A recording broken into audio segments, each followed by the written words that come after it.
Hi guys, welcome back to Next Director's Chair. Don't look at the bright world of David Ayer, so let's get into it.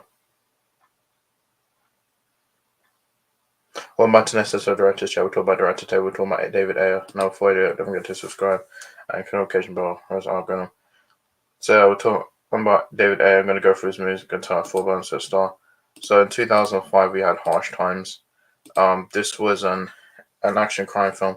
This is David Ayer's first movie. So Christian Bale, Freddie Rodriguez, Eva Mendes, Terry Crews, and Noel Lemmy, and it made $6 million on a $2 million budget. It received mixed reviews, and I was okay with it. I think Christian Bale's going to as Harsh Times. Then in 2008 we had Street Kings, which was an action thriller film. It starred Keanu Reeves, Forest Whitaker, Hugh Laurie, Chris Evans, Common in the game, and it made $66.5 million, $20 million budget. Received mixed reviews. There was a direct-to-video standalone sequel titled Street Kings 2: Motor City, which it was not directed by David Ayer. So I mean, this is a good movie. So Street Kings. Then in 2012 we had End of Watch, which is an action thriller film, and it starred Jay Gyllenhaal, Michael Pena, Anna Kendrick, Natalie Martinez, Americo Ferrera, Frank Grillo, Cody Horn, and David Harbour, and it made $57.6 million on the $7 to $50 million budget. And this received positive reviews. And as of 2022, a series adaptation of the Watch is being developed by Fox Entertainment, and there's a really good movie, so that's End of Watch. Then in 2014, we had Sabotage, which was an action thriller film. It's a loose adaptation of Agatha Christie's novel, And Then There Were None. We starred Arnold Schwarzenegger, Sam Worthington, Olivia Williams, Joe Manganiello, Harold Perret, New Mine Donovan, Max Martini, Josh Holloway, Milo Ennis, and Terrence Howard. It made $20.1 million, $35 million budget. The critics praised Schwarzenegger's performance and criticized the grueling violence. And this is a good movie, so Sabotage.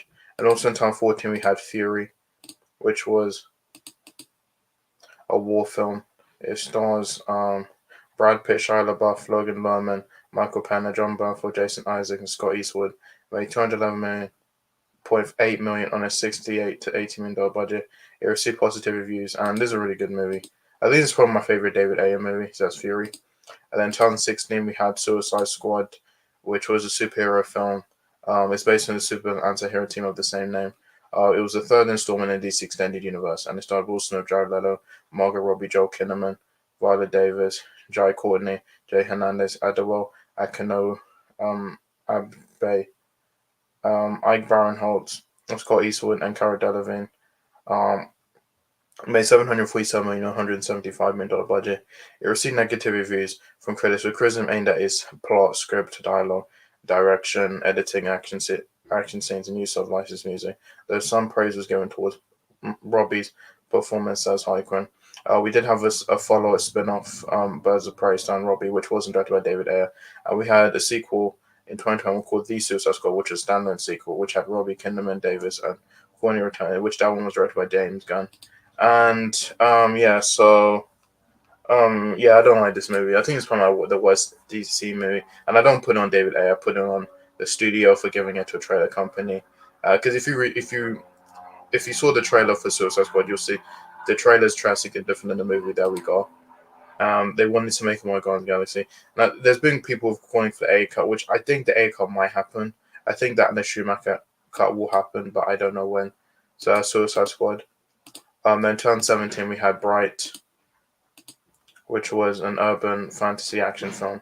Starred Will Smith, Joel Edgerton, Naomi Rapace, Lucy Fry, Edgar Ramirez, Ike Barinholtz.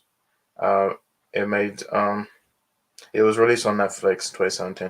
It received largely negative reviews. It has become one of Netflix's most streamed movies ever, and we are getting. There's going to be a sequel, but following the incident with Will Smith, they scrapped it. I didn't know they scrapped the sequel. I know they said they were going to do a sequel, but because of the incident, they scrapped it. We are getting an anime spin-off, which that's it.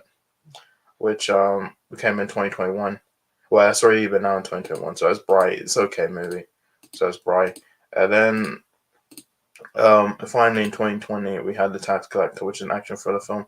It starred George Lopez and Shia LaBeouf. It made 1.3 million, $30 million budget. It received negative reviews. And this movie's okay. And then also we are getting The Beekeeper, which have Jason Statham, Jeremy Irons, Emmy Raver, Lampman, Bobby Nadiri, and Josh Hutcherson. And that's coming in January 12, 2024. And yeah, so that's David Ayer. Which I like David Ayer. I like some of his movies. Some of them are good, some of them aren't. So that's it. That's The Bright World of David Ayer. Guys, so much my video. It's my next one. Bye.